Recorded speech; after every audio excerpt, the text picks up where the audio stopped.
And this beer and their 6 main beers are all named after the dogs. My favorite being Elliot, the beer, not the dog. Elliot is a great dog. I'm not. You'll like Ollie better than Elliot. Let's be realistic, all right? Well, I think I've only met Elliot. The dog, not the beer.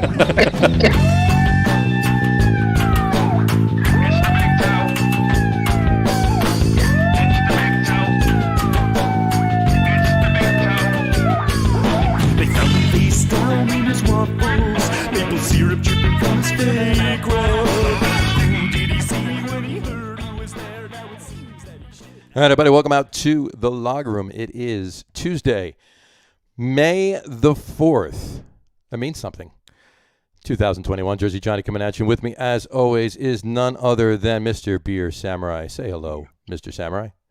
If you can stop eating for 1 friggin' second. I'm going to try. Right. So, Glad Hanonis Klieg Dog. Glad Hanonis Klieg Dog. And for those of you that don't know what that means... Yeah, it's Swedish for Happy Star Wars Day. Happy Star Wars Day, folks. That is for our fans over in Sweden. There you go. Apparently we have them. So I'm sitting here trying to figure out the most graceful way to eat this Nerf shank. You know, I know a Nerf herder, and he got me some Nerf shanks, and you know, you got to get some cinnamon in there. It gets rid of the gaminess of the Nerf. Gets rid of the gaminess of the Nerf. Yeah, absolutely. Yeah. So I got you. At any rate, so, that's pretty yummy. So you have anything to say to me or anything? Oh yeah, John. May the 4th be with you, and also with you, and everybody else, and everyone else. May the 4th be with you. There you go. So what are you? You know, I mean, normally we wait until the guest comes on to start drinking, but what are you drinking today? Because I know you got something special for this particular podcast. Well, maybe not necessarily the beer, but what you're drinking out of. Well, the beer's special too. Beers are always special, of course. This town lager. I mean, it's a great way to start anything off. There you go. I'm going Old Jersey on the show today. And notice what I put on there because of our guest. There we go. This is the light side. This is the light side. We'll see if I get converted over to the dark side later. I think you're going to turn dark by the end of the show. Yeah. But He's drinking out of Chewy. Chewy's. We just. Actually, there's a way to do that. We've got to. Jesus. His head open like that. Ladies and gentlemen, welcome to the biggest nerd show that you will watch this evening. So. Now we'll see if I what. By the way, those of you just listening to the audio podcast, that was a lightsaber. That noise. So just wanted to. It was Yoda's lightsaber. It was Yoda's lightsaber. There you go. Because Yoda's going to slice off Chewie's head. First time I drank it this way and slammed myself in the head because I'm not too bright. I'm not too bright. All right. So we're gonna go, and now my microphone's got to get in the way of Chewie's head, or vice versa. There you go. How's the carton going? How's this town? I love it. I love this beer. Good beer. And it's a lager. Oh my God, it's a lager. It's a lager room. A lager on the lager room. Imagine that. So. It's not a first, but it's a rarity. It is a rarity. All right, well, we're a few minutes into the podcast. I think we should bring our guest. We mentioned New Jersey. I'm wearing all New Jersey. Why you're drinking Old Jersey beers. We're drinking Old Jersey beers today, and not that it's just Jersey, but it's in Jersey. So you'll get the clue in a second. But in any event, I'm wearing Axe and Arrow and shirt and Pinelands cap. They're both going to be at this particular New Jersey event. Let's bring him on right here. The man, the myth, the legend, Jon Henderson. Right there. There he is. There. You guys are a bunch of fucking nerds. Yes, we are. I'm like, what the fuck did I get myself into? You didn't warn them. Paid just from being on the podcast. All right.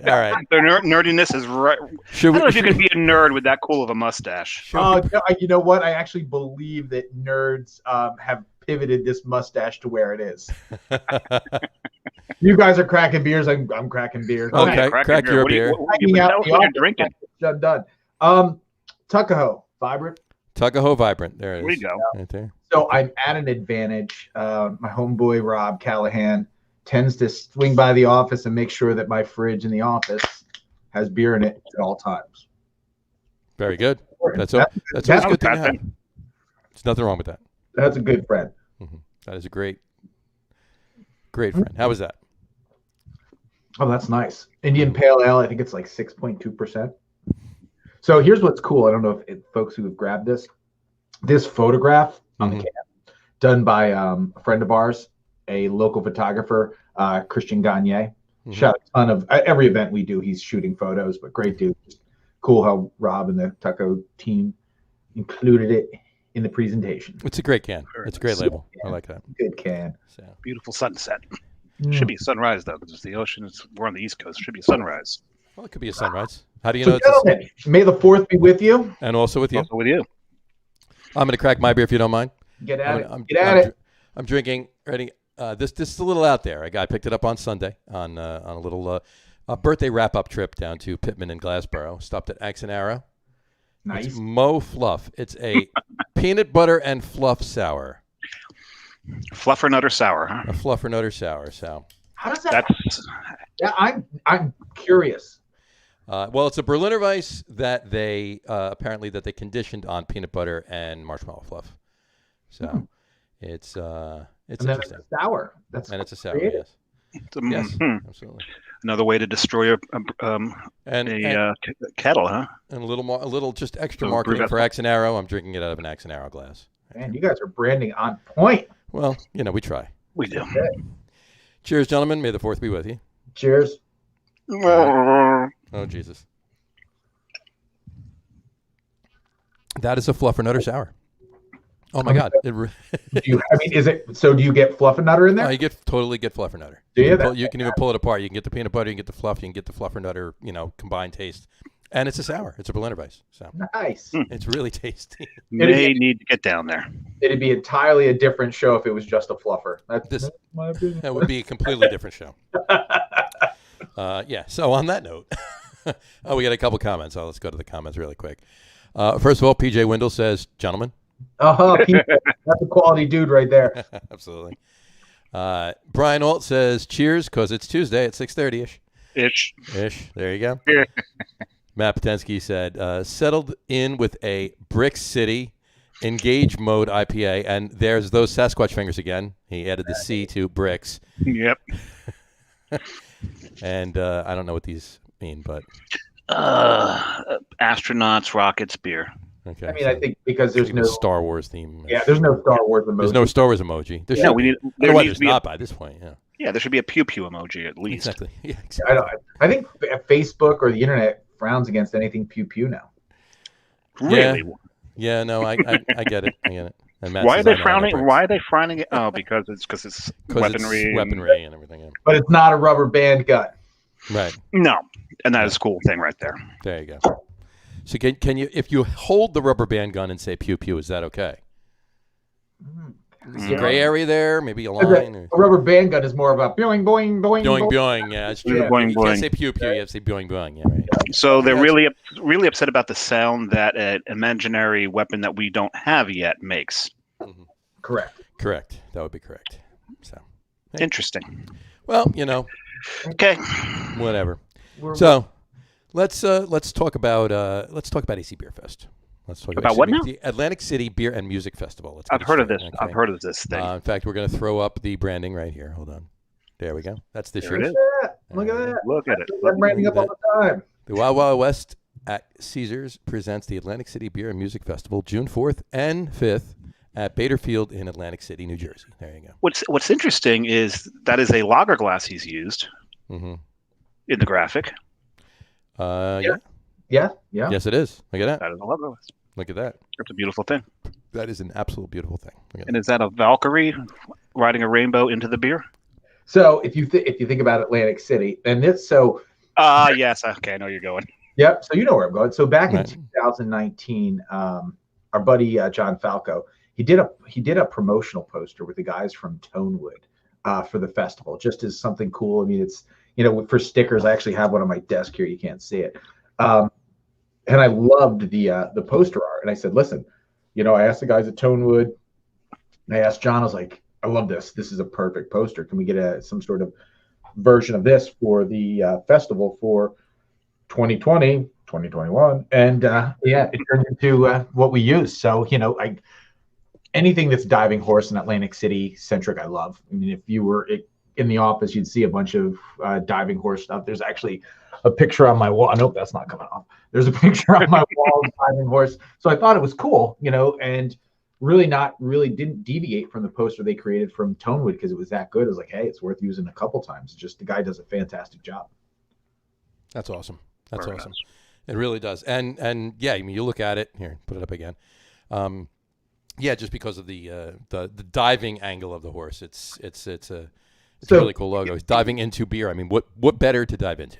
The silhouette in the background is Atlantic City. It's the steel pier. It's so you can actually see some of the properties. It's neat. He did a fantastic. Oh yeah, absolutely. Mm-hmm. Yeah, the one at the far edge by the L is the Claridge. Yeah, it's cool. Mm-hmm. Yep.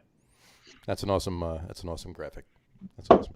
I appreciate the city, so we try to highlight it as much as possible. Absolutely. Why wouldn't you? Absolutely. Yeah.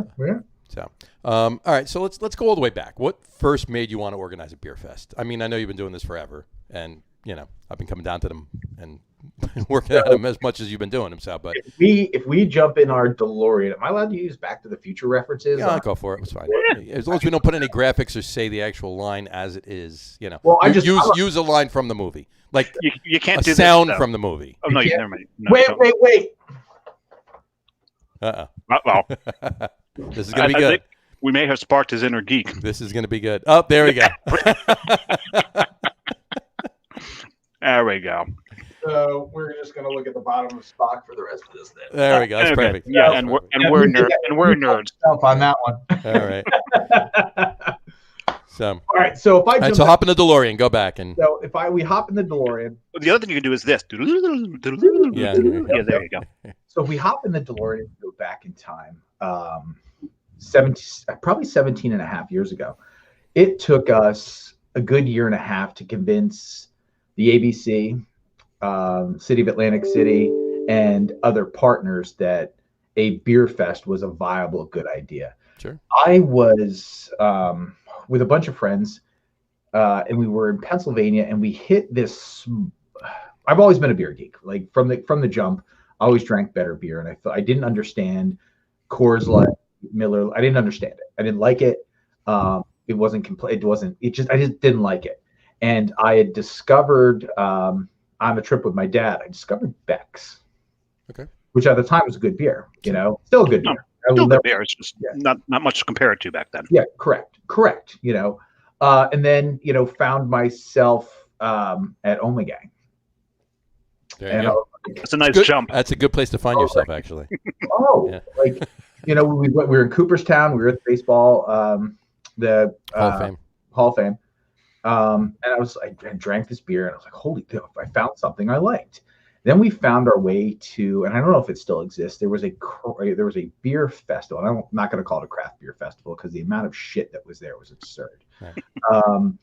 So we went to this festival in Pennsylvania, and it was just poorly done. It was poorly done from an experience standpoint. It was poorly done from a opportunity for discovery standpoint. And, at the time, I worked for Caesars Entertainment or Harrah's, and I was a casino host. But I had been producing the Atlantic City Tattoo show for about 3 years, so I had kind of my feet in the event world. Yeah, live event, festival-esque world. Mm-hmm. And I thought, you know what? There is an opportunity for discovery here. There is the ability to, if I like better beer, there are a shit ton of people out there that are clamoring for an opportunity to try beers, to kind of expand their palate. And I think we can pull off this festival. So I had a relationship with a gentleman by the name of Charlie Burns at the convention center. I said, here's what I want to do. I don't know how well it's going to be received. But wine tastings and wine events are frequent, right? Oktoberfests are frequent. So we know that people want to celebrate alcohol and, beverage-based events. So I started to reach out, sat down with the ABC.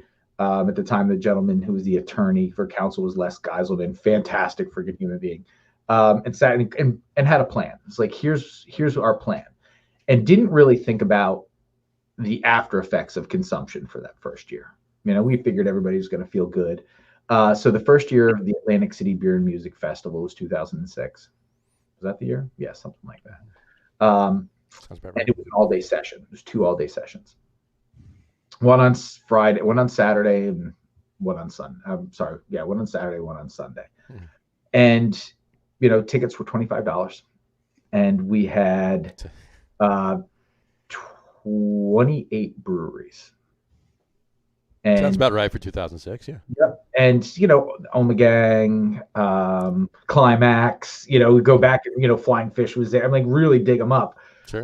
And some of them aren't even breweries anymore or have been purchased and, Sure. And it was interesting. Our first year we saw 3,000 people, and they were drinking all day. I mean, just go drinking all day, and got shit housed. And it was probably not the prettiest thing I've ever seen. But I knew that we had something. I was like, okay, people are really appreciating this. People are appreciating the opportunity to try things that, they didn't know existed. Because, 16 years ago, I mean, you didn't know there was no peanut butter fluff, it just wasn't a thing, right? Peanut butter fluff Berliner Weiss was not a thing back in 2006. This was the beginning of craft beer on a large scale component.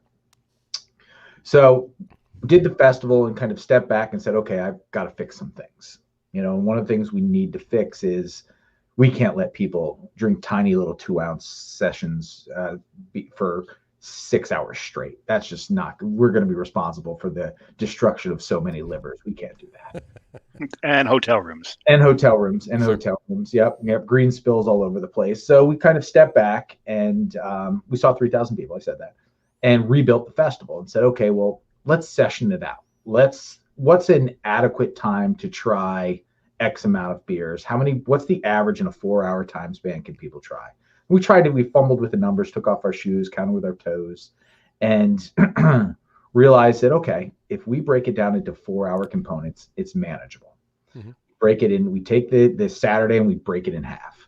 We, use that centerpiece as a reboot, clean up, and get stuff going. And then, we do the last one on Sunday. So year 2 hits. And at this point, we're at, I want to say 50 or 55 breweries. We're not quite at 60 breweries. And tickets go crazy.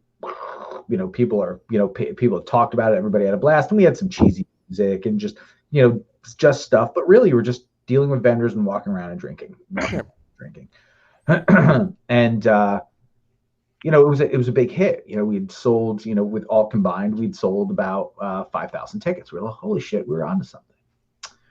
So year 3 hits, and now we're starting to say, okay, now we're tweaking it. Now we're working with the product. We know the product works. We know that, better beer is starting to be a thing. We're expanding palettes, and, some people will attribute kind of the Atlantic City Beer Festival with the East Coast's kind of lift in craft beer. And maybe it's, I don't know, but it started to really have an impact on the restaurant industry. So the restaurant industry started to kind of poke their heads up and say, hey, what do we know about? What do we want to try? Hey, Chimay, hey, and now these beers kind of started to come to the surface, and good beers, and good quality beers. And there was more of them, and breweries were producing 4 styles for the festival. And, we had some momentum. So the ABC calls and they said, we like the format. It's like, oh, that's awesome. I like the format too. You guys are kind of setting a standard, and we're starting to get phone calls about beer festivals in the United States. It's like, awesome. I said, well, we're changing it up again, and we're going into year 3. So we want to come, we want to observe, we want to talk about it. Awesome. Year 3 happens, and I've got the ABC in the building, and they're kind of looking now we're adding year 3 is, 60 some breweries. I've never actually chronologically gone back and told these stories. This is a first. This is awesome. So this is fun. Yep. So year 3 happens. 7,000 tickets. Really, really, the buzz was strong, and everybody shows up at once. And this is when we just check your ticket, go in, check your ticket, go in, check your ticket, before the whole holding pen thing. Okay. So we've got people wrapped from the gate all the way out the building, down the stairway, and outside, kind of wrapping around the building past the bus depot. Mm-hmm. And I got the ABC in there, and I was like, this looks like an absolute shit show. Like, these people aren't getting in there in time. Like, if I'm watching, as I'm trying to talk the ABC into should be the model, and here's why the model is, I'm combating a fucking dragon tail of a line coming in, and I'm like, oh man, how do we fix this? So, BS with them. I was like, look, we've got some learnings on this control piece, but the alcohol piece we've got down pat. Cooking cooking demos and blah, blah, blah, blah. So we get everybody in. We give away a bunch of tickets for year 4 because, there were some people who waited in that line for 2 hours, which by all means is unacceptable, right? We want everybody in and we want it in immediately. So we break down the festival. We say, okay,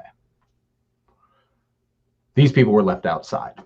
That's not good for an experience. It's not good for, this brand we're developing, which at this point we see momentum.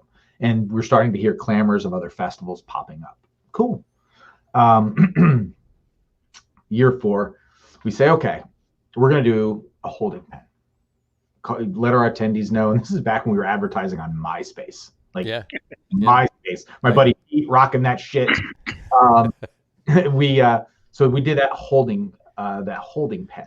And that was a combination of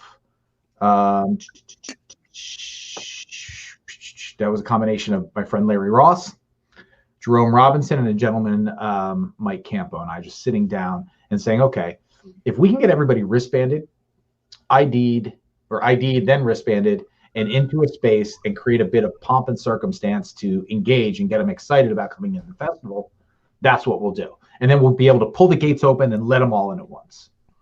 And I was skeptical. I was like, all right, but they're all going to be there, and they're going to be in these holding pen, and they're going to be anxious and anxious and anxious and anxious and anxious. And it worked out perfectly. Year 4, we sold probably about 8,000 tickets. And, the bulk of people came early because we asked, please come early, please come early. We were probably close to 90 breweries at this point. Got them all in, played a little bit of music, and it wasn't a music festival yet. Played a little bit of music, pulled the gates, everybody flooded in. It's like, all right, we've got that control piece down. There's cooking demos. There's more cheesy bands. Then we started to add the little stuff. That's when Stripper Dunk Tank ended up at the festival. And, stuff like that. That was kind of, hey, there's more to do at these events than just drink, right? And that was kind of what we wanted to get past. We wanted to create this experience because we knew now we had something. Mm-hmm. We get through it. ABC calls us up again. Says, all right, so, we're going to write guidelines for beer festivals for the state of New Jersey. Awesome. How can we help? My first question was like, are we doing what you need us to do? Well, no, we're going to use the guidelines that you sent us as the guidelines for beer festivals in the state of New Jersey. So you wrote the guidelines for the beer fest in the state of Jersey, essentially. Yeah, with a little bit of tweaking. Yeah. And, that was awesome. So, now when people were, trying to figure out how to produce beer festivals, we would get a bunch of calls. Hey, how does this work? How does this work? And we'd helped out because, we knew we were a big festival in craft beer, and craft beer was still just sprouting out of the ground. It wasn't even a sliver of what it is today. Sure. Of course not. So year 5 comes by, and now we see these other beer festivals start to pop up. And I thought, all right, we've got to differentiate ourselves. We are kind of the OG, but how do we kind of stand out and do a little more and really create the celebration that we want it to be? We want to celebrate craft beer. We want to celebrate the people who make it. We want to celebrate all of it. Let's add music. Fuck, what kind of music? Polka? Do we add, what do we do? Pop bands walking around. Yeah. How do we make this the thing that we want it to do? And a friend of ours, who's out now, actually books the festival, Near Dark Entertainment. Jason's like, I think I can get Marky Ramone and Blitzkrieg. I was a giant punk rock guy, We put in, some other bands, but that one session we put Michael Graves, who sung for the Misfits for a minute, was his lead, and we put it out there. And Brick Plus Mortar, a bunch of bands that had later turned out to be bigger bands, they all played, and it was fan-fucking-tastic. The music was like, wow, people got it. The old heads like myself were into the punk rock, and the Marky Ramone and the Ramone, they got into it. Some of the other bands, and it drew in a group of, and we weren't a beer and music festival yet. We were still the Atlantic City Beer Festival. Year 6 hits, and at that point, I think we were probably 10,000 tickets, give or take. Year 6 hits, and I said, all right, there's a lot of beer festivals now. Mm-hmm. My Mima has a fucking beer festival. Everybody's got a beer festival. Mm-hmm. We really need to take that jump. Let's take that leap. Let's spend the money. Let's make the investment and make it a beer and music festival. And it's the first beer and music festival in the United States. And we got like, you can't see it, but there's a shot right above my desk of the Bouncing Souls and a crowd of probably what looks like probably 2,000 or 3,000 people. Oh, sure. First year we booked Reverend Horton Heat, Rusted Root, and the Bouncing Souls. Yep. Wow. And that was it. We'd sold like 15 or 16,000 tickets. The Saturday, and then we transitioned to Friday. We moved it from. So I missed a piece of the story. I apologize. So between the Marquis Ramon and the Bouncing Souls year, we had met with a bunch of hospitality people with different properties, and we're trying to think of a way to, how do we increase economic impact, right? How do we make it a better event overall for Atlantic City, and so that the city itself can profit. Sure. And the beer scene was popping, man. It was really doing what it was doing. It was, it was fantastic because just profiles were changing. Guys were starting to get really, really creative. And I thought, all right, well, if we can get people here on a Friday, Atlantic City's going to be hustling. Atlantic City's going to be booming. If we can convince more restaurants to carry craft beer, the consumer's going to stick around a lot longer, and we'll have kind of done our job in introducing people to better beer and then making better beer in our region readily available, right? Because that was important. It was not just to have craft beer, have a festival that shows up once a year and then 365 days later comes back, and it's like, no, we've got an investment in craft beer now. The festival at the time cost us like $1,000 to produce. And we thought, all right, we don't want people to come here and have this beer and then disappear, not have the opportunity to come to Atlantic City and drink better beer 365. So we started to work with the restaurants saying, hey, we're going to do, the restaurants, the hotels, we're going to do this, but we're going to implement a Friday so people spend the night and eat in your restaurants. But we need you to make the commitment to support us like we're supporting you and start carrying better beer. And it's funny that you've got the sign in the background. Brooklyn was one of the first, Garrett, he was a part of that. Sam, they came down and Sam did a beer dinner, a dogfish beer dinner at the steakhouse at Harrah's. And, Garrett did something at Caesar's. So we started to really infuse craft beer into these restaurants. Mm-hmm. So year 6 shows up. Now we've got a city that's on board, with better beer, with restaurants and hotels, hotel bars. You're starting to get things like the crappiest thing you would drink wasn't Yingling at that point. Now it was like, okay, we're getting a little further down the rabbit hole. Sure. And we did the Friday, and it was, Friday night was the Bouncing Souls. Saturday day was Reverend Horton Heat. Saturday night was fucking Rusted Root hippie band. And a little bit. Everybody went fucking crazy. And the beer was flowing, everybody was smiling, and we knew that, all right, this is what the festival is for, kind of the existence of what it is. So if it lasts one more year, if it lasts 100 more years, it's a beer and music festival. It's a celebration. It's a celebration of the people who create beer. It's a celebration for us who drink beer. Now we're, almost at 100 breweries, and it's the right breweries. We started to stick ABs in the corner, and just like, we know you're here, and nobody sticks AB in the corner. Right? Nobody. What? Sorry, nobody sticks AB in the corner. That was good. But and listen, we can knock AB, we can knock Anheuser-Busch, we can knock Sam. I'll never knock Sam Adams. I'll never knock Sam. Never. But, they started the journey. These other breweries just made the journey better to travel, right? If you think about it. It's a better journey with craft beer. Or at least they brought better snacks. Yeah. There you go. Yeah. So, from then it was just, all upwards, then it started to get to the point where, all right, our festival sells out annually at 27,000 people. Sure. It was like, holy shit, how did we do that? And then, the Atlantic City Beer and Music Festival is kind of that litmus test for any, hey, here's what we're doing.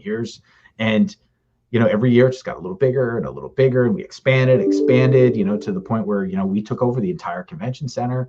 We figured out the line, we figured out, feeding people. The one thing I was really proud of, and it was a hard sell in the beginning, was to highlight local culinary. I didn't want people to come and just eat shitty convention center food. Right. I thought, some stale fucking hot dog or a pretzel somebody's going to chip their tooth on. That's not awesome. No. We convinced the convention center to take a back seat to local restaurants, and then convince the local restaurants to come sling stuff that's off their menu. Like, let's feed you indigenous Atlantic City food. So, we're layering reasons to come back, pairing beers with foods. We're doing cooking demos. We're doing, and just, excuse me, gassy as fuck. But we're doing all these things and really giving it this Atlantic City vibe, not knowing at the time that we were going to be kind of one of the second, third, biggest, best festivals in the country. And it wasn't by design. It was to celebrate craft beer, which was important to us. And then it was just, okay, let's celebrate. And then it was like, let's gather, let's celebrate, and let's show people that Atlantic City is a tourism destination, and it has kind of the things that us as beer geeks really want to drink. Sure. And it just evolved from there. And then, now we're on our 16th festival. Had 2020 not occurred, it would be our 17th festival. But, we're on our 16th festival, and, I'm very proud of, what the festival's done for the market, what the festival's done for craft beer, the opportunities that producing a festival like this has created for our company. So if you think about, we started with the Tattoo Expo, and then we went to the Beer Fest, and then we got to spin off the Seafood Fest, Average Joe Expo, Micro Wrestling, Witchcraft, the upcoming Physiology, it's a bunch of them, the Cigar Social. So we just kept, boom, boom. It helped us when we produced the Food Network Food and Wine Festival for Caesars, like all these things. It said, okay, there's an opportunity here for lifestyle events, and it really opened that market. It pretty much stood out as kind of that opportunity or that leader in festivals for South Jersey. Dare I say, New Jersey. Sure. It's definitely yeah. Oh yeah, no. It's definitely what's the word I'm looking for? Landmark event, for lack of a better word. But and in fact, where would you put? Because you're like you said, 27,000 is the max, attendance per year. So where would you put it? Like the word on the street, basically out there. I don't know if there's any metrics to it, and if there are, them, I'm sure, or you would know them. Obviously, GABF is the biggest. It's us and GABF. Yeah, GABF, and then Atlantic City. Yeah, absolutely. Yeah. Mm-hmm. Is that the right word? Matt just posted up iconic. Is that the word you're looking for? What did he post? Iconic. Iconic. Yeah, iconic. Thanks, Matt. Okay, that'll work. Yeah, I try to kind of talk about it with a little bit of not so much hubris. Just do some hubris. It's fine. Be hubristic. Yeah. Word, hubristic. Hubristic. Today it is. Today's a word. Yeah, but so yeah, and now we're going into this post-COVID. Is it post-COVID yet? Can I say that? Not quite. Semi-COVID. Light at the end of the tunnel. Right. Is probably Sure. We could just put a moniker on that, but yeah. Yep. So we might be past the 7th inning stretch. I think we're past the 7th inning stretch. I think we're in the bottom of the 8th. Listen, I believe that this thing is going to be with us for the rest of human existence, and just act accordingly at this point. Yeah. Well, they've said that the last couple of days is they've been saying that this isn't going anywhere, but we're just going to live with it, and it's going to be another cold. We'll figure out how to deal with it. Figure out how to deal with it as a cold, not as a killer. Put some fat on it, it'll go away. Right. Yeah. Exactly. Right. Walk it off. Yeah, walk it off. Walk it off, pussies. Walk it off. Walk it off. There you go. So yeah, so now we're kind of rolling into 2020 was supposed to be a massive year for us. Sure, absolutely. Newfound Glory. It was a big band to get, right. It was Newfound Glory. It was Goldfinger. It was blah, blah, blah, blah, Against Me, and 164 breweries. And it was, I was excited. New programming. We were excited to bring this the festival to fruition. And 3 weeks before the festival happens, everything gets shut down. Yep. Pulls the plug, and like all of us were like, this is only going to be a couple weeks. We'll be over this. Yeah, we're fuck it. Let's move it to, what do we move to? Fuck it. Let's move it to August. We'll do it in August. Fucking June hit. It was like, well, it was supposed to be 2 weeks to flatten the curve, right? Yeah, that was what it's right. Well, no one listened. No, yeah. I openly was a poor listener, and I'll admit it. Do you realize, though, seriously, if the entire, and this would have never been able to be coordinated, but do you realize, I mean, well, I didn't even realize, I mean, I'm just going to say it, but would this have even been possible if the entire world just stayed inside for 2 weeks, or even say 3 weeks? Would it have been gone? No. Like literally no human being outside of your house. So whoever had it was inside, and whoever didn't, stayed in, and then 3 weeks later, it's gone. That's my point. There'd be less of us because so many starved to death because they didn't leave their house. Well, yeah, but obviously you would have had to coordinate getting supplies for 3 weeks. But now we've got didn't the states say it's unrestricted outdoor gatherings? So it's funny. So now May 19th. May 19th, yeah. So, but social distancing is still a thing, though. Yes. Yeah. So social distancing, it's just quantity is the word they let up on, right? Right. And you can point a bunch of different directions. You can say it's election year. You can say a bunch of whatever, right? So when we decided, all right, April wasn't going to happen, let's move it to June, and worked with the mayor of Atlantic City to do Bader Field, and we're no stranger to doing events on Bader Field. I sat down with my team. It took a little over a month to build the floor plan that Spock's blocking right now. Yeah, Spock block. Spock block. Well, you also have it on the clipboard over your left shoulder there, right? You're on the left shoulder. You are a creepy fucker. He is a creepy fucker. He's been a creepy fucker for years. Your other left. All right, so now it's here too. No, so this one's inaccurate. This one is updated, right? There we go. So Stacy from my team and I essentially locked ourselves in the office and built this. Is it the right way up? Yeah. Built this thing. This massive floor plan is 1.3 million square feet. Wow. A 1.3 million square foot beer fest. Think about that, folks. And how many breweries are you sandwiching in there? Right now we're at 127. Nice. 127 breweries. And I'll be honest with you, I thought we'd be somewhere near 100, right? When we built it, we thought about social distancing, right? We thought about how do we make it so that people who want to be away from people are away from people. How do we do it so that everybody's spread out? All the vendor tents now, previously booths, are 10 feet apart, right? And it spans the runways, and the whole loop is just shy of a mile, and I tell every girls who are going to say, I'm getting decked out and I'm wearing my nice shoes, fucking don't do that. No. Right? Because, you're going to get your steps in. Yeah, I was going to say, it's an opportunity for them to get their steps in. Wear your Fitbits. Exactly. That's it. And it's a healthy beer fest. Yeah. So we had cut our capacities to, we were at typically 27,000 per session. We brought our capacity for the weekend, which is about 8,500 people per session. We brought it down to 5,000 people per session. So with 5,000 people per session and 1.23 million square feet, it allowed for, if people wanted to social distance, they could have 100 square feet to themselves. So think about, if you were uncomfortable being near people, if you're uncomfortable being near people, don't go to a fucking festival, right? Let's say that. I'm going to say that. If you're still uncomfortable about being around people, masked or unmasked, don't come to the festival, right? Because, listen, governor's orders that just came out. Now, we've been following these. We were right back, like Executive Order 234 pretty much opened the door for us.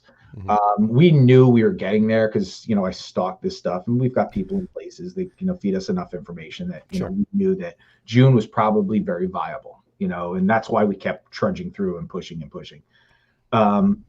Executive Order 234 talked about the 25% capacity within stadiums and then 30% capacity around the stadium. And I believe that was created for tailgating and whatnot.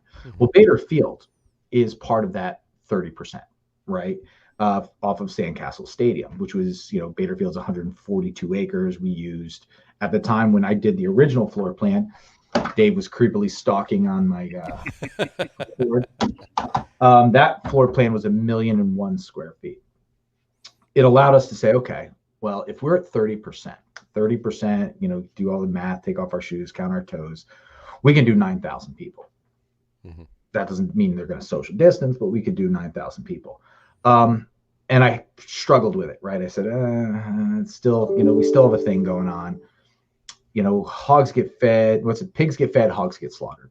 So let's pull it down to 5,000 people. Now does the festival take severe lumps financially? Yes. But at least we're still pulling off a festival. Sure. Right. So we built the floor plan, and in the time we were, trying to get bands in the mix. We'd lost our initial bands. And I got a little heat on this on social media because I pushed back the announcements because bands just didn't want to confirm. They just was like, listen, we want to play, but we don't know what the temperature and the climate's going to be like, and we don't want to get called out by our fans. We don't want to be called irresponsible. And as much as that pissed me off, I kind of understood it, right? I was like, I want to say, you're being a wimp, but I get it. Nobody wants assholes on the internet. So we can't avoid that. You can't avoid it, but you can mitigate it, right? Mm-hmm. So we waited, and we probably announced 10 days after, we were initially supposed to, and the bands, they kind of jumped in and signed on. And, the breweries, I got to tell you, some of our brewery partners, they were in. There was no scaring them away. They were like, we're doing it. We're in. Let's drink beer. We want to spend time with people again. So that was exciting. And they want to see if their keg fillers still work. Right. Yeah, they got to clean them shit up, son. But it's funny. I saw Brian said wearing masks. So if you look at the in the comments, I'm reading the comments too. He said, here he goes. Yeah, John said wearing masks would still be a thing. Then the CDC said outdoors they aren't required, especially if you're vaccinated. Will they still be required? So there's a question. So it's a great question, right? Sure. So if you look at the recent executive orders that came out, a mask isn't required when you can social distance, mm-hmm. right? When you can social distance. So if you're at a festival and in large crowds, and let's call it. I mean, we're going to sell out. We're 100% by the middle of this month going to be sold out. Sure. Right. There's already 12,000 tickets on the street. We're 80% sold out. If you're in a scenario where you can't social distance, we're going to ask you to wear your mask. That's the governing, that's the mandate, right? And I say, and this is important, and we're trying to kind of frame the messaging. Some of us are more comfortable than others without the masks, right? It doesn't mean we should forget that other people are uncomfortable, and we should at least, absolutely, we should at least, to an extent, make the effort to say, hey, okay, no, I get it, because it's a tool for us in the event industry, and I've got programs for the rest of the summer, and so do a bunch of my friends. I mean, we've been out of work for 14 months now. Right. Think about how many companies can sustain with zero revenue and very little help from the government. Right. So, and the entertainment industry has been completely just like, yeah, whatever, right. But this is a tool, your masks are a tool in our tool belt to allow us to get back to these things. Is it inconvenient? Yes. Will it mess up your fantastic mustache? Yes. But if you can't social distance, what's wrong with being courteous? Right. But haven't they expanded or changed the terminology of social distancing? Because I believe part of that language was 6 feet apart, but 5 minutes of exposure within that 6 feet. Correct. See, now that's a CDC thing. Now, if you that's a CDC, not Jersey. Yeah, no, it's not Jersey. It's 6 feet apart. Not no time for stopwatch. Yeah. And again, I mean, we're just going to ask our attendees to be courteous and think about, the mask wearing. If that gets us back to doing our job, right? Fuck it, let's wear masks, right? Sure. And what I'm excited about, and you guys, exactly. The festival itself, people go out of their way to dress up, to have fun, to do all this cool shit. I can't wait to see with the folks who are wearing their masks, what they do to their masks just to make it much more ingenious. Exactly. So I always, when folks are talking about masks outside, it's like, listen, it is what it is. Mm-hmm. We're gonna have we're gonna have a zero tolerance policy with people just being jerks about the mask thing.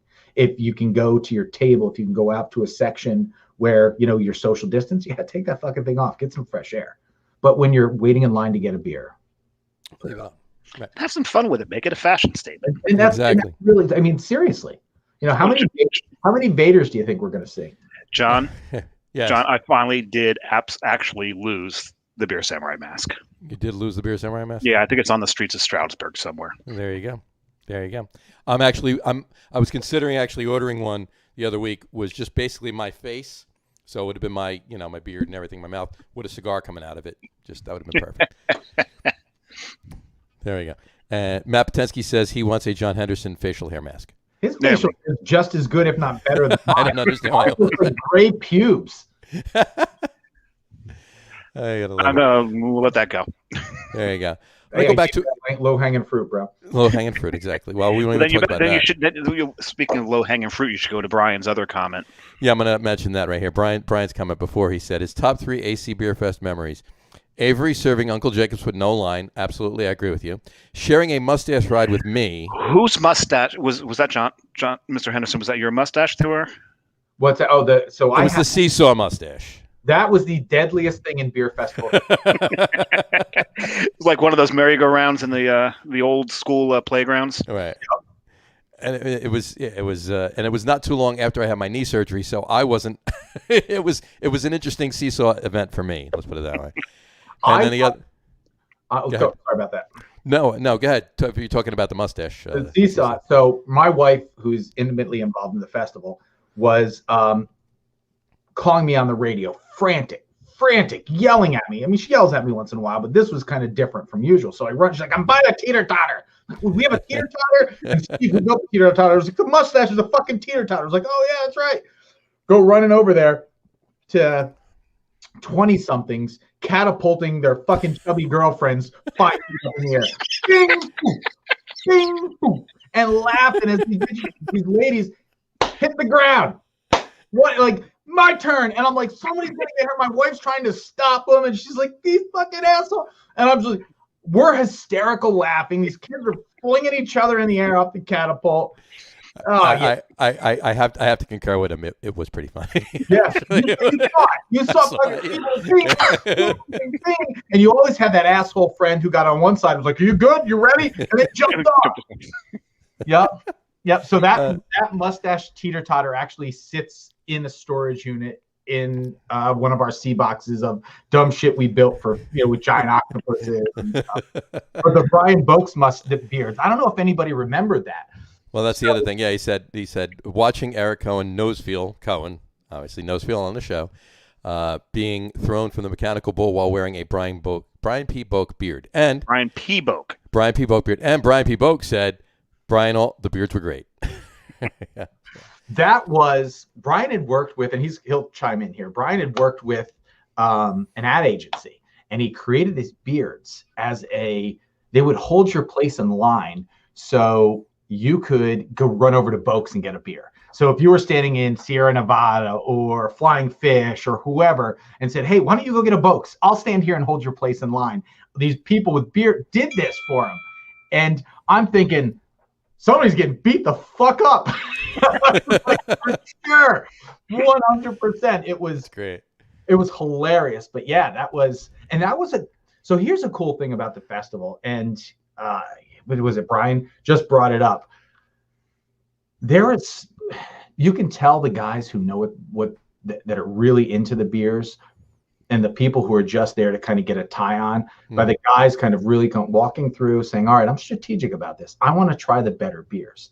And to his point, Adam Avery was there and nobody realized it. Mm-hmm. There were these guys that were there and they were serving really great beers. Mm-hmm. And, you get these guys who would just walk up to a booth and go, give me the highest ABV thing you have. I was like, give those fuckers lemonade. Just move on. Like the missed beer opportunities at not just our festival, but any one of these beer festivals. Sure, absolutely. Is absurd. There's so much good beer, and people just make bad beer decisions when they have opportunities to try things that they're never ever going to do or try. Right. It's crazy. And to Brian's point too, as soon as he found it first, as soon as he said that, I was at my booth. I ran right over there, and I stood there and BS with him for a while. I probably had about 4 or 5 Uncle Jacobs, which wasn't a good move, but it was so good. Well, the year that Sam Adams did Utopias. Yep. We had the Utopias there. Mm-hmm. I have a bottle of it unopened. It's probably still just as terrible as the first fucking thing. I love we that. get in there, and guys are all, a handful of us knew what it was. And then there were other guys going, "Oh, what are you guys drinking?" And it's hot, "Oh, this is horrible." I didn't like it. It tastes like a porter or sherry. It didn't sit well with me. But to me, it's a whiskey. Yeah. But non-beer guys trying it. It's like cognac. Yeah. Non-beer guys trying it was weird. It was just like, what? Yeah, what is this? Yeah. Sam Adams. This is beer? No, it's not. Yeah. Mm-hmm. Brian just said he had 50 volunteers to hold places in line for people that would swap out so nobody got pissed. Mm-hmm.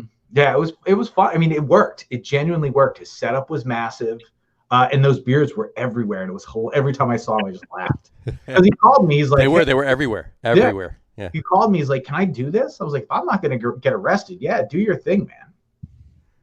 Yep, that was crazy. I got a couple other questions over here. I wanted to get to you. You're doing Hops Trot this year, right? Yeah, we're doing Hops Trot. That was so. My friend Steve Del Monte, who is Delmo Sports, him and I had he saw these 1 mile races, these beer miles, and I was like, that's stupid. Let's do a 5K and let's make people stop along the way and drink a beer or a tiny little beer. Right. And people loved it, man. I mean, in 19 we had almost 1,000 runners. This year I think we've got, as of right now, 400 and some runners. There it is. Well, they started running, but by the end of it, they were staggering a little. Because it's not enough beer. It's not enough. You're small. Every yeah, it's we had to show some like 5 or 6 stops, and you're drinking 2 ounces of beer. And they're not high ABV. No, yeah. Purposely, because you start at 10 o'clock in the morning, and then you still have a festival to kind of tour as well. Mm-hmm. But we had guys who were marathon runners. And I said, "Hey, first people in the festival, you're the first people drinking." And my VIPs got pissed. I'm like, "This motherfucker runs a 1 minute mile. No wonder he's here already." Me first. Yeah, and he did it in a hot dog costume. Yes. Yes, absolutely. Yeah. That is great. But that's a good thing every year. And I'm glad you're getting that done this year. Now, how is that going to work though? How the beer stop's going to be, because they were inside bars. They're still going to. So instead of it kind of turning and going down into the convention center, we're going to go from Ocean all the way down, turn onto Albany Avenue. The breweries are going to be along the way, like the Ducktown, where he set up at Kennedy Plaza, Harry's. Right. So there's still kind of the same stops, except now you've got 2 beer options at each stop. Mm-hmm. And then into the... You get a choice. There you go. Look at that. Yep. And then what'll happen is... Oh, nobody's seen this. You guys are the first people to see this. Look at that. Awesome. So they'll run straight down here. So here's kind of that original holding pen area. Yep. Right? And then they'll run straight down to the side of that into the festival celebration and then kind of break out. But if you look at like some of the things people are used to in the festival, so here's kind of the holding area, runway, this so laser tag is right here. Over here this is all jacked up. So this way, all the amenities that you're used to, kind of the giant cornhole, shit like that, cooking demos, the stages up here, this whole grassy section. So yeah, it's a monolith to say the least. That's for sure. Now that's where that is now. That's not too far away from Iron Bar and Vagabond and well, Iron Room. That's Iron Bar is different. Iron Bar's Iron Room's Iron Room. the Avenue now. Are they moved?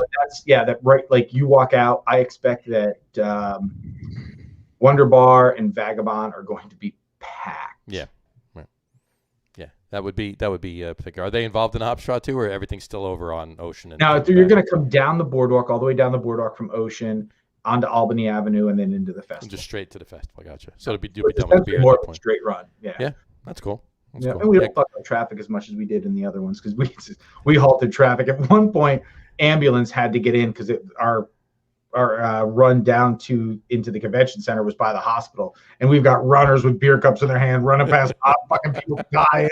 And I was like, it's convenient. I was like, if somebody goes down, just drag them into the hospital lobby and keep it going. Right there, done, easy. Yep. So yeah, funny. That was a fun addition. That was a really fun addition. Was adding that Hops Trot. Yeah, it's really cool every year. It really is. Do you see this? Let's talk about what everything you've done for this year, what you obviously, started, obviously had plenty of time to adjust and readjust and everything else. Do you see this going back to somewhat what it normally is next year, or do you see it kind of maybe staying something like this? I don't know. I like, see that? It's like let me think about this. Cleansing breath. After doing something for 15 years in the same space, right? Right. The ability to change it and kind of do something different is exciting, right? Sure. I mean, how many beer fests have you been to? Like, how many of the Atlantic City? There's guys who've been to all of them, right? Everyone. If I can change that experience up for a few people, that's awesome, right? Sure. It's not, I want to say it's going to be the same festival, but it's not, because we're outside. Right. I'm excited to see what this year brings. I normally would have had my deals for 22, 23 already done for the festival, and I'm holding off to see what this experience is like. Because if it's a positive experience, an outdoor festival is always a better festival. Sure. Yeah. But then we've got to look at, are we moving our time frame? Are we going to stay? We can't go in March or April, so you can't do it. Yeah, you can't do it then when you normally do. Yeah. And then we got to look at what other festivals could we possibly displace. Because fair business practices that we believe are what keeps our industry thriving. Well, one beautiful thing about having it outside, you've got a softer place for Scott Wells to pass out. This is true. This is very true. Under tables always worked out great for Scott. Right. Yeah, well, but now we can find some grass under the table now. Right. This is true. This is true. This is true. And in any event, well, I mean, obviously you're going to see what it brings. If it works out and it becomes viable, and then you can increase it right next year. I mean, with a little luck, obviously, you can go up to that 9,000 number per. I'm not worried about it by 2022. Yeah, exactly. I'm curious to see. I'm fearful of. I like a crowd. I like people together. I like to see that kind of sea of people run through, high-fiving people, because I talk to our consumer. Like, if somebody's at the show, I just randomly talk to strangers. They don't know that I'm the guy that does. He does. He really does. I do. I randomly walk through the festival and just talk to people, just because I want to get kind of that. How's your experience? You having a good time? And there's no better way than the guy who spends 365 days kind of figuring it out to talk to the people who are experiencing it, right? Because I'm only looking at it from one kind of vantage point. Sure. I'm curious to see what, with so much space, because typically the festival is just shy of 500,000 square feet in the convention center. Now we're 1.4 million square feet. What does it look like with 5,000 people on it? Like, it's, right. I mean, that's like, well, all right, well, there's way too much social distance now. Yeah, it's going to look different. It's going to look different. And it's going to be different. All right. So, and you always want to manage expectations, we're coming out of this pandemic. This is the first big event in New Jersey. Right. There's been, I think the Phillies are playing tonight. They've got 10,000 people in their stands, but this is the first big festival and event to happen. So do I think we're going to be under a microscope? Probably a little bit. But with the size of space, the space we have, I mean, just so much room for activities. Yeah, it really is. Well, I mean, I hope it, it sounds like it's going to go off without a hitch, obviously. Let's keep our fingers crossed for that. But as far as going forward, though, hey, you know what? See what pans out this year, and then you make your decision. Maybe you wind up doing two, John. Maybe you wind up doing no. No. Just no. So we launched in 2019 that Halloween event, Witchcraft, right, which was at Mystical Encounters and Brews and Spirits. So imagine a haunted attraction that you go to with your friends, and there are 70 breweries and distilleries that you can taste while you're doing it. And that's what we created. And it was a hit. I had people coming up to me saying, "This is better than Beer Fest." You can't find their bodies now, but they and they were in costumes, so and they were, yeah, exactly. No one could identify them anyway. That's it. So yeah, that worked. Then how convenient. Exactly. I got a couple other random rapid fire questions, if you will. But let's open our second beer, because I finished this peanut butter beer. I'm nursing this because I did ride my motorcycle to work. You got that. My second beer is Paradise in the Pines. It's my cap I'm wearing from Pinelands Brewing. They'll be at the Beer Fest as well. Oh, Pinelands, Mike, Jason, all those guys. Yeah. Spoke with Mike last week. I'm pouring it. And I'm pouring it in the Hops Trot 2018 glass. I just showed you. There you go. Represent. Absolutely. Had to pour it in this one. So, it's a great run every year. So, Samurai, what are you drinking? As expected, I'm been seduced over to the dark side. Imagine that. And we're going to go. I'm going to go with a beer that was actually mentioned earlier, in an early show, the show with the man who brews this. Yep, Jason was on. Yep. Yeah, Icarus Brewing's King Arthur Steed, and was mentioned a couple times. One, we were talking about favorite adjuncts at one point, and coconut being one of my favorites. Mm-hmm. This is coconut in here too. I just had a sour from Icarus, and I forget what it was called, and it was out of this world. Coconut cream. So I'm pouring it into my Stormtrooper glass. But it was also mentioned as one of my favorite names for beers. If you remember, my New Jersey favorite name was King Arthur Steed. Because being coconut in it, it is a on concourse. It is a Monty Python and the Holy Grail reference. Sure. So you got a triple nod in that drinking that beer. Nod. There you go. How is it? It doesn't suck. The coconut. There you go. The coconut's a little bit up. Wait, I got to turn this glass around. Sorry. Yeah, the coconut's a little bit different in this glass, in this beer, but it's tasty. So, cheers with this one.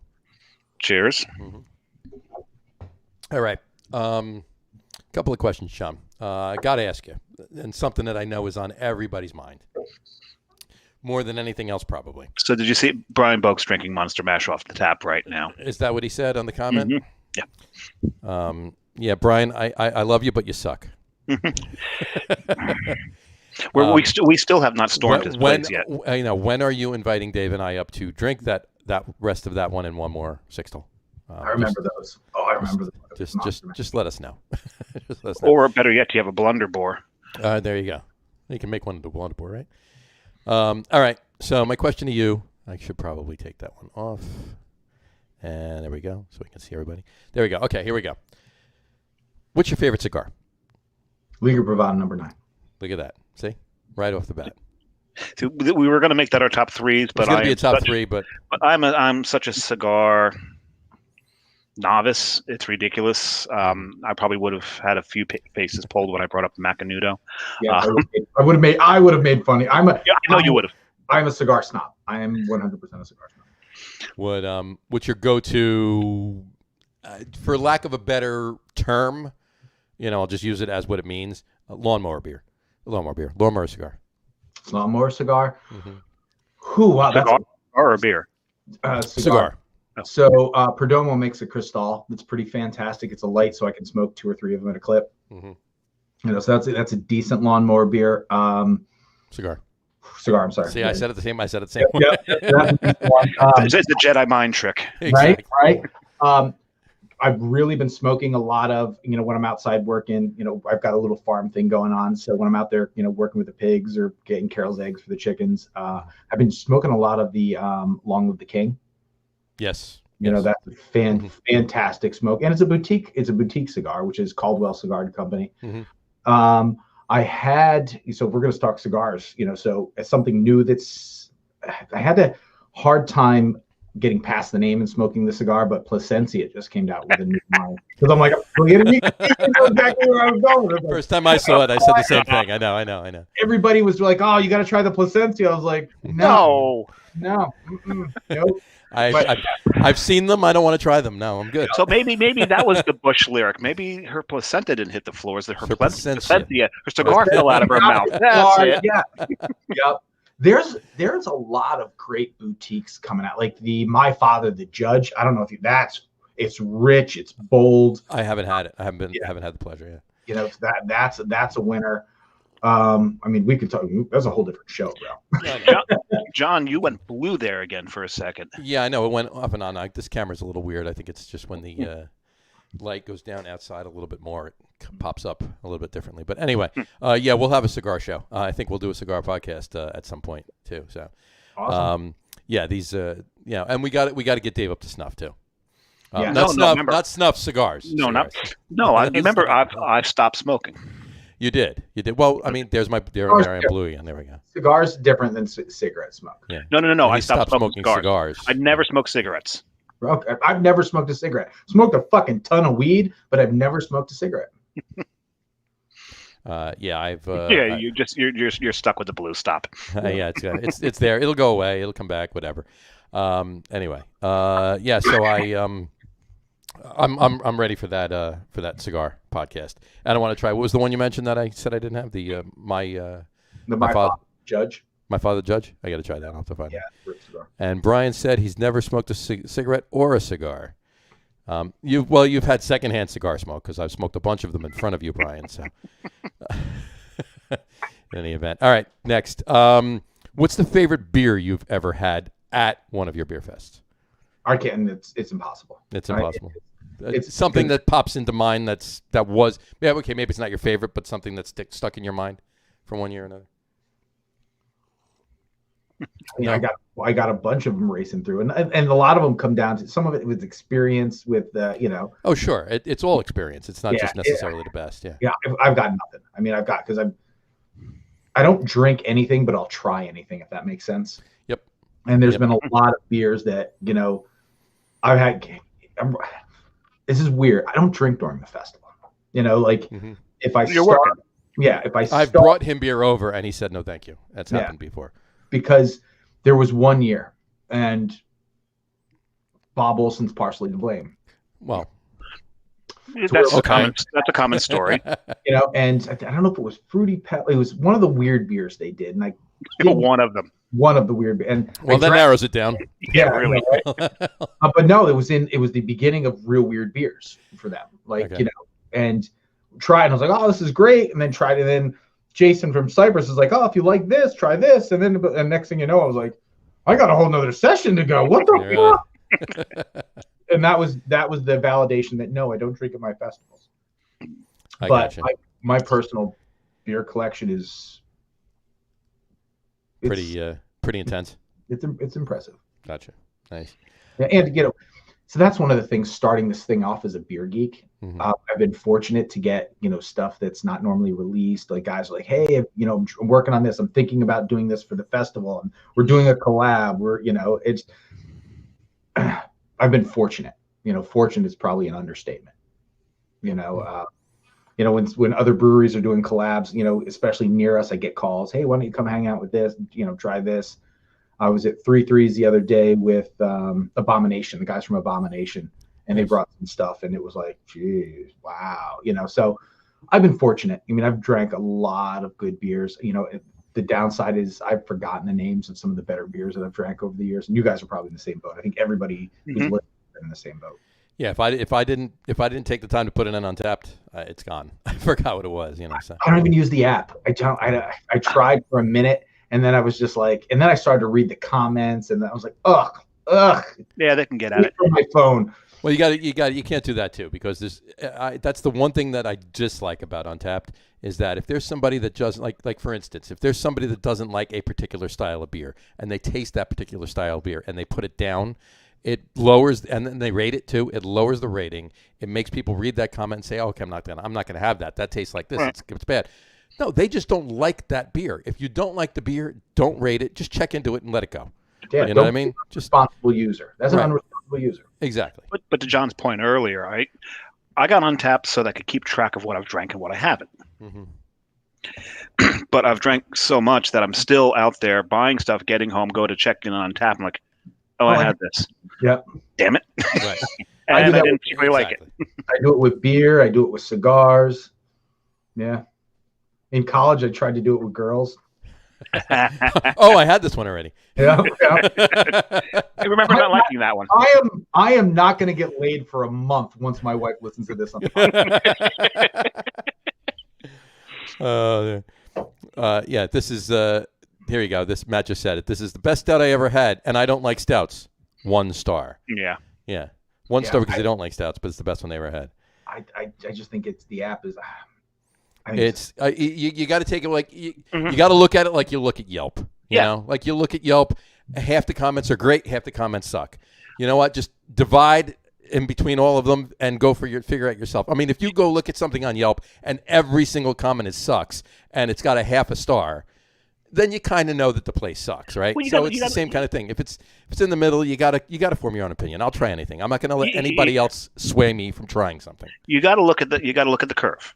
Right. I ignore the ones because that's usually the competition. Mm-hmm. I ignore the 5s because that's usually their family and friends. Mm-hmm. So I look at that 2.5 to 3.5 range. Right. You're going to get more of your honest reviews in there. Yeah, absolutely. So I'm a comment leaver by just, because I like to praise things that need to be praised and I like to shit on things that need to be shit on. Sure. So my Yelp profile is fantastic, but very few of your listeners will ever be able to access my browser's comment section. I had a tendency, I may have a tendency to smoke a little pot and then leave reviews on all the porns for that week. So much so that the dude who actually at the time owned browsers thought they were so funny, he gave my subscription to me for an extra 2 years for free. I gotta love it. Yeah. Oh, I love it. That's great. No, John knows that I will leave reviews. He turned me on to a new Facebook group, and I said something. It wasn't even shitting on them, and I got backlash. Oh yeah. You saw that, right? I saw it. It just jumped on you. Man, it's like hey. it was honest. But it wasn't bad. You were just leaving an honest review, and you didn't say anything bad about it. You just said it was good, but hey, whatever. It didn't match the hype. Yeah, exactly. But in any event, we'll leave that on that one. And one other for you. What's your favorite beer fest that you've organized? Beer fest. Your favorite festival that you've organized other than Atlantic City Beer Music Festival? What's your favorite one to do other than the beer one? Who's your favorite child? That's literally what it is. That's what it is. It's what it is. That's why I'm asking it. Question. That's an easier question. I got 4 kids. It goes back. Wait a second. Your favorite child has to be your child, right? One of yours. It has to be one of yours. Apparently, that's the rule. I didn't know that. Yeah, I read that on the internet. I really enjoy our seafood festival, right? Yeah. Probably because it's the least stressful out of all of our programs. Well, there you go. And you can partake in it. Because I can partake in it. Yeah, yeah.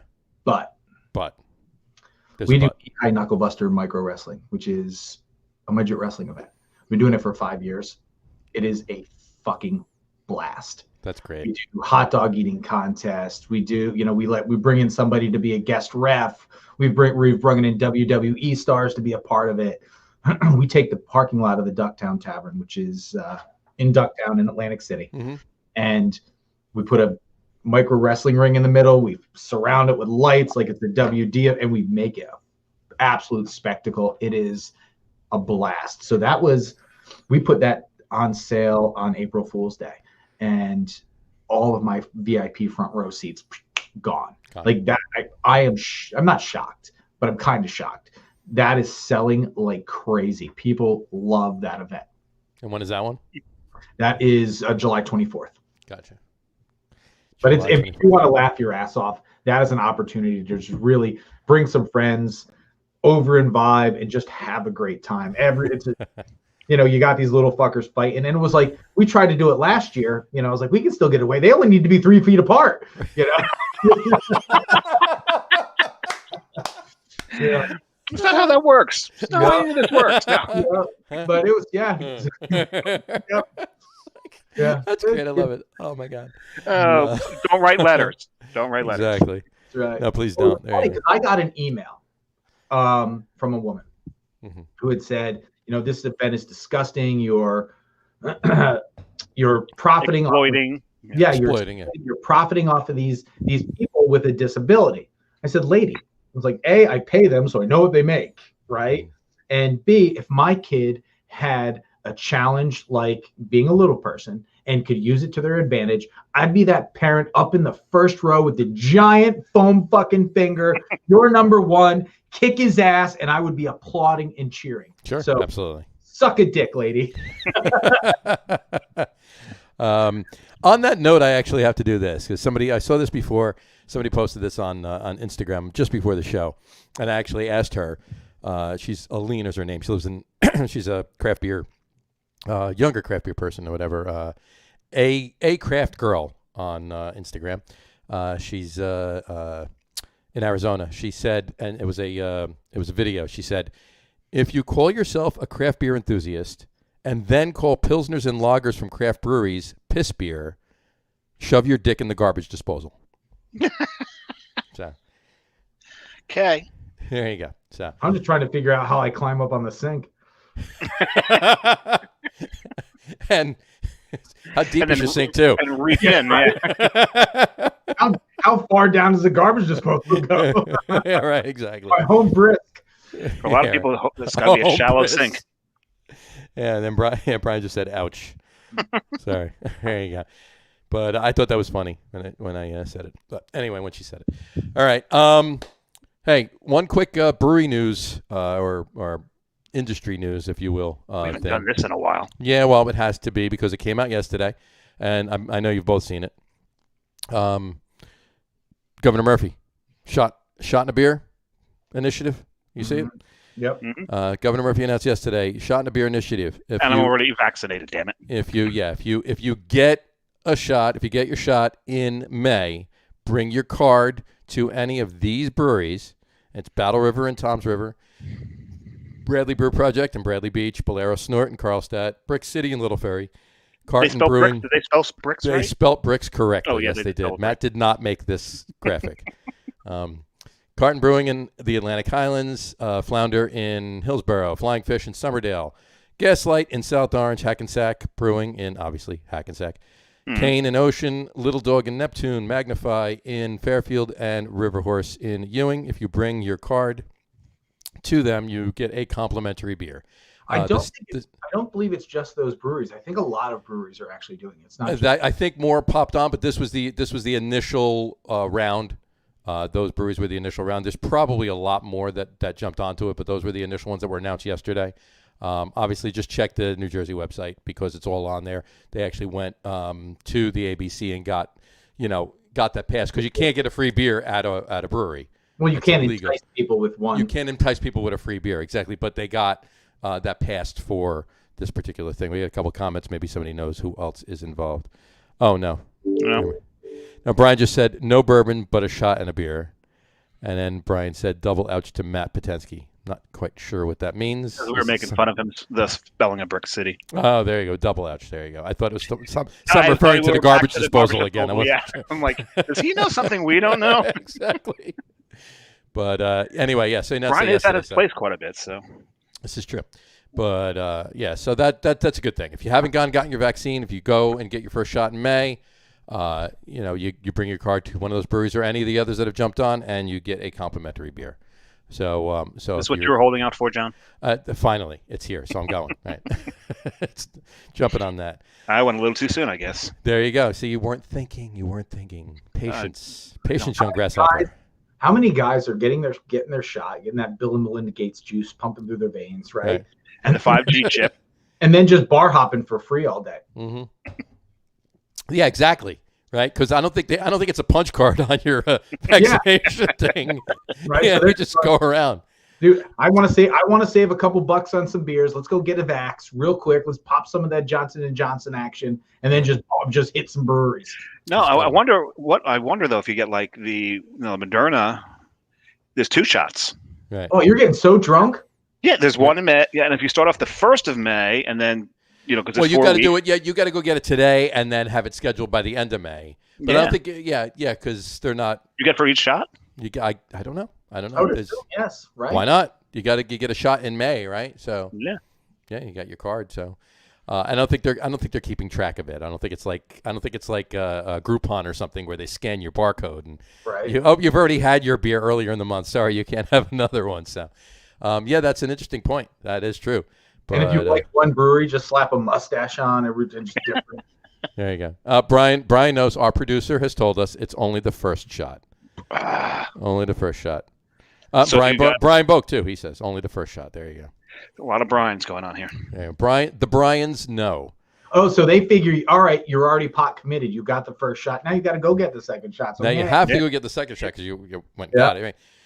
So. But in any event, so at least there's that. There's something there. So anyway, that was the latest news yesterday. If you haven't heard, there you go. So anyway, all right. Hey, we're an hour and 20 minutes into the show. Should we do our top 3s? I think we should. I think we should do our top 3s. Ladies and gentlemen, if you haven't heard, if you didn't read all the way down in the post, our top 3s tonight is top 3 Star Wars characters that we'd want to have a beer with. Is that correct grammar? You can top 3 Star Wars characters with whom we'd want to have a beer. Right? We'd share a beer with. Share a beer with. There you go. That would work too. All right. So none of us are English teachers, so none of us are. Yeah. No, you just can't. You're not supposed to. You're not supposed can't to end with a preposition. You can't end with a preposition. Can't end with a preposition. That's what I said. So, all right. So in any event, for this show, grammatically correct doesn't matter. So you get the idea. So top 3 Star Wars characters we want to drink a beer with. And we're also not allowed to do math on the show. And we can't do math. That's all for Brian and Matt. They take care of that. So that was like episode 6, I think we made something like that. We made that rule. Yeah, definitely. All right. So why don't we let our guest Jon Henderson go first with his top 3? Do I have to go first, second, third, or is just 3 guys? However you want. We normally go 3, 2, 1. We normally do. But you can do whatever you want to do. If you've got them tiered. You sent this to me. I'm like, oh, how deep we going?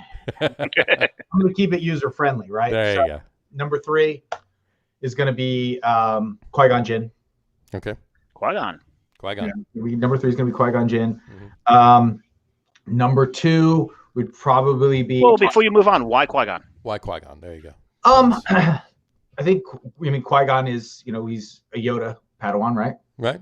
Mm-hmm. And Obi-Wan is arguably one of the most notable Jedis that exist, right under Darth Vader. Sure. So he trained Obi-Wan. I think there's a little bit of lineage there. He's going to teach me how to move my can across the fucking bar. Mm-hmm. There you go. That's a good reason. That's a great reason. There you go. I like that.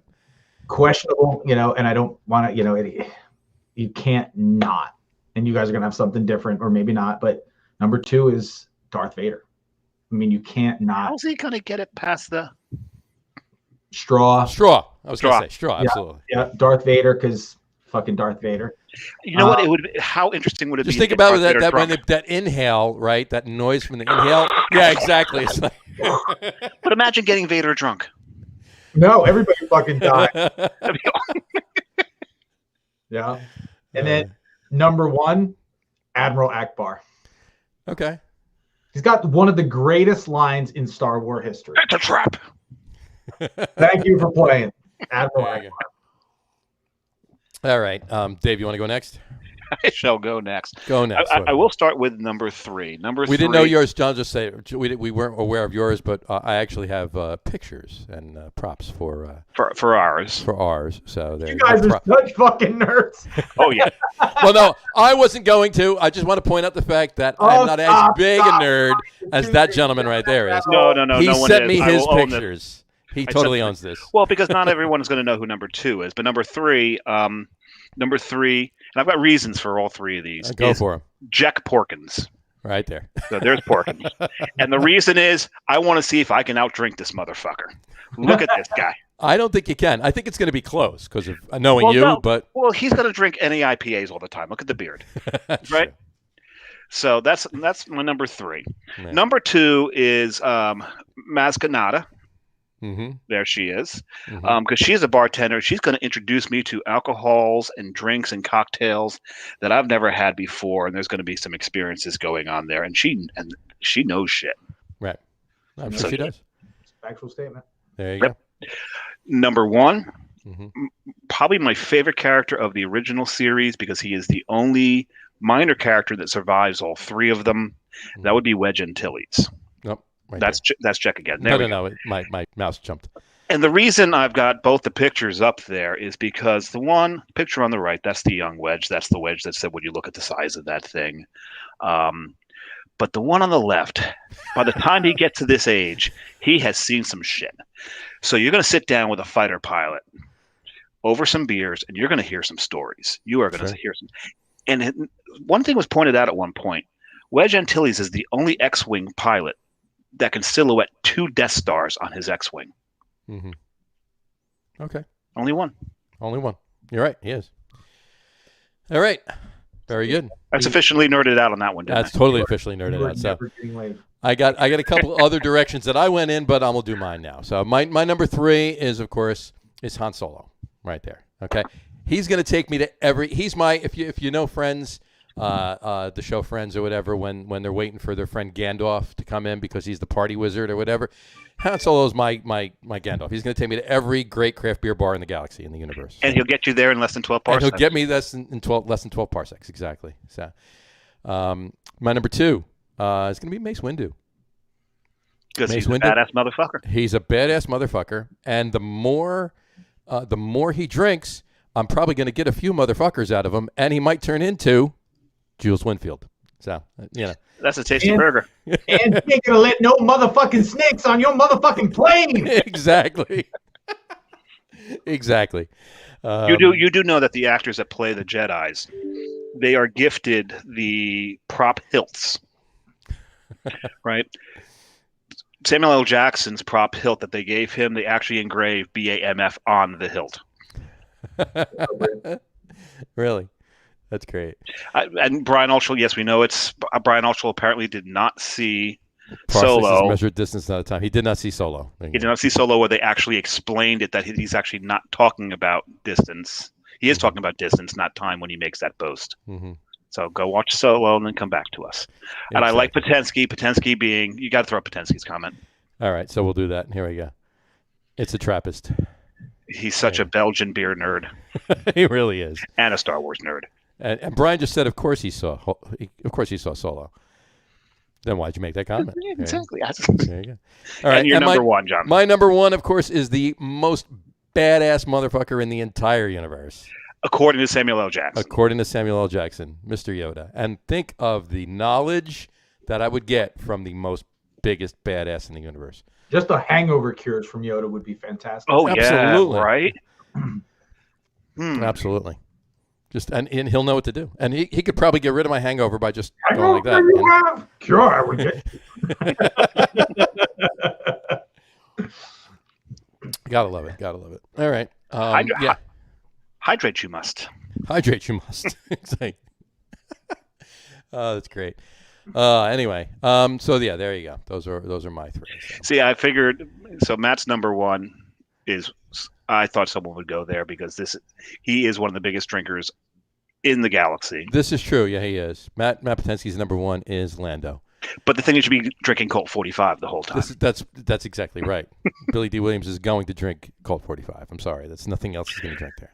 So I don't know. I don't know about that, Matt. So I don't know. I'm a pinball geek. I play pinball. Sure. Stern is releasing on, I believe it's May 11th, The Mandalorian. So they've got 3 other Star Wars games that exist, pinball games from Stern, and The Mandalorian is the new release. Nice. Interesting. This is the way. May 11th. May 11th, yeah. So next week, yeah. That's great. Now Brian did put up his top 3. Yeah, I'll put them up. There you go. You read them off. Shao Moon. Mm-hmm.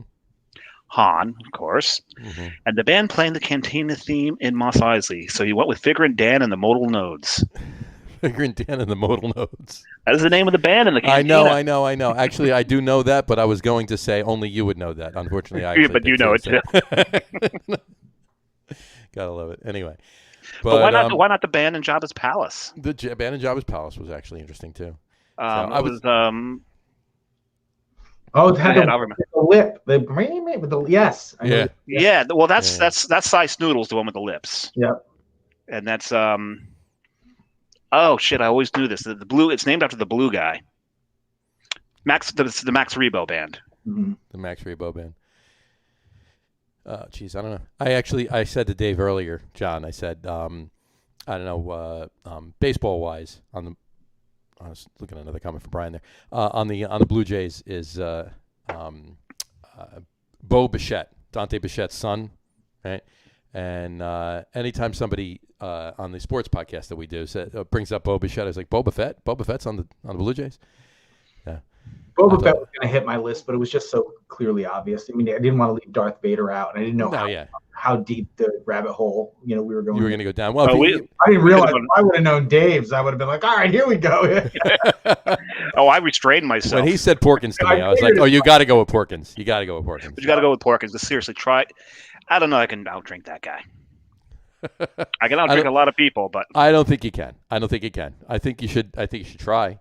I don't know how you're going to do it, but I think you should try. Brian just said that's what he said. He said, "Always got to hang with the band. You always got to hang with the band. Always got to hang with them. Always got to hang with them." Now, John, you had an honorable mention on yours. I did. Well, yeah. My honorable mention was Padme. Do I need to tell you why? Because she's hot. Yeah. That when she's climbing that pole and the white thing and with their suit. And just conveniently ripped off the midriff. Exactly. Didn't hurt her at all. Just ripped off the midriff of her clothes. Exactly. Yep. Yeah. So that was my honorable mention. So there you go. All right.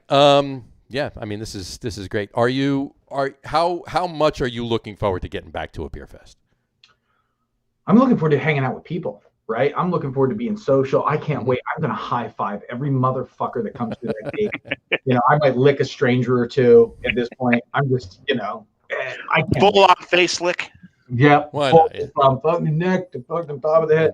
Yeah. It's been too long, man. I mean, I'm a social animal, my team social animals. We like to see people congregate. We like to see people celebrate. Mm-hmm.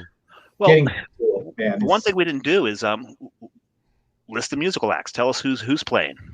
All right. So yeah, cool. So session 1 is kind of a dual headline.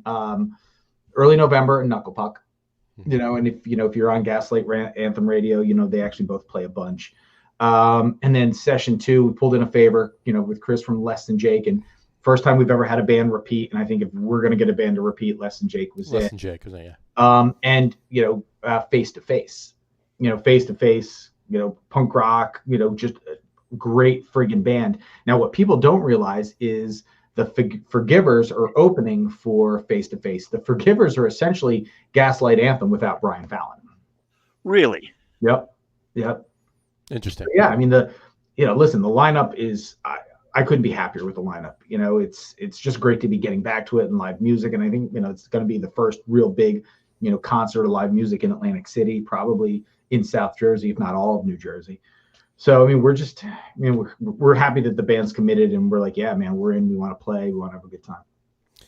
That's awesome. I can't wait. It's great. Yeah, man. Dave, a few years ago, I think it was either 2018 or I think it was 2018, John put out right after the beer fest, he says, who would you like to see band-wise at the next beer fest? And I was one of the first to comment. I put Rush. Yeah. But I didn't think it was going to be possible, but I had to try anyway. So right. Now, unfortunately, I'm sure you gotta like Woggy. If I did, you liked it within 3 seconds. Yeah. If I did Rush, I would have to do Primus. That's fine. That's fine. I don't think you need to complain. I saw Primus open up for Rush once, and you know what Primus opened up with? A Rush song. So when Primus tours, they play Rush songs. Oh yeah, absolutely. Yeah. They opened up. Primus opened up with YYZ, so I got to see YYZ played twice in one night.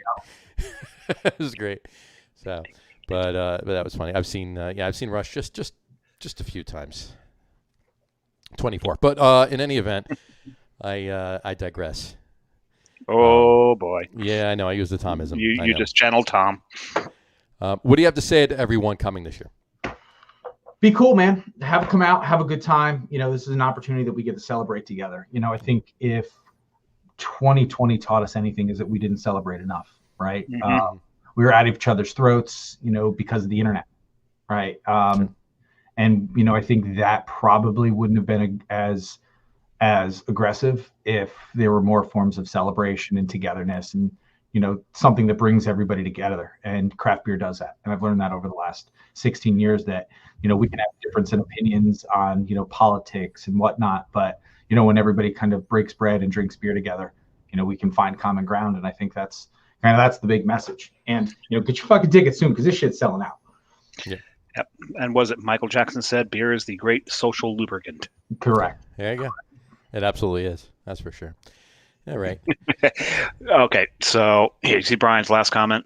I did not. Oh, spoiler alert. There you go. Should I make the admission? Make the admission. I have never been to an AC Beer Fest. So fucking gross. So gross. Can I make the admission? You made up for it. I've never missed. You've made up for me. There you go. John made up for it. He's covering your slack, David. I pick up your slack. There you go. There you go. And he said, and Brian also said, can't wait. See you soon. And that's not just to John. That's to everybody. Awesome. So Brian wants to see everybody too. Same thing. It's all about being social and getting back to some form of normalcy. Oh, he's talking about his son, David. What's that?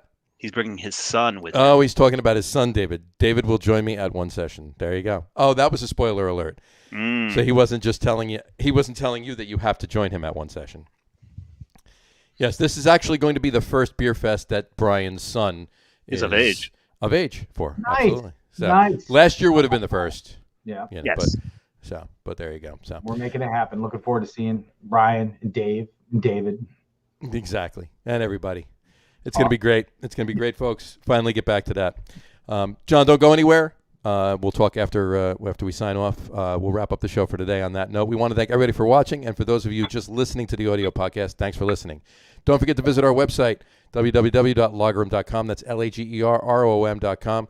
And please remember, like us and follow us on all of our social media, Facebook, Twitter, Instagram, and our YouTube channel. All of them are at The Lager Room. Remember, we go live with the video podcast on both Facebook and YouTube every Tuesday night at 6:30. And for those of you that just want to listen to the audio podcast, you can do so on Apple Podcasts, Spotify, TuneIn, and Stitcher. And if you haven't done so already, please subscribe to one or more of those feeds, and you'll never miss a show. Again, thanks for following along with us. John, thank you so much for coming on. We really appreciate it now, and wish you all the luck. Hopefully this year goes off without a hitch. Hopefully it moves you on to even bigger things. You can't get much bigger than you already are, but you can try. You can try. You got to keep it at it. So and good luck with everything, and we will definitely see you soon, folks. Enjoy. Have a great rest of your week. Have a wonderful weekend. Drink a lot of beer. Drink responsibly. Enjoy everything, and we will see you soon, folks. Take care. Yeah, drink much and prosper. Cheers.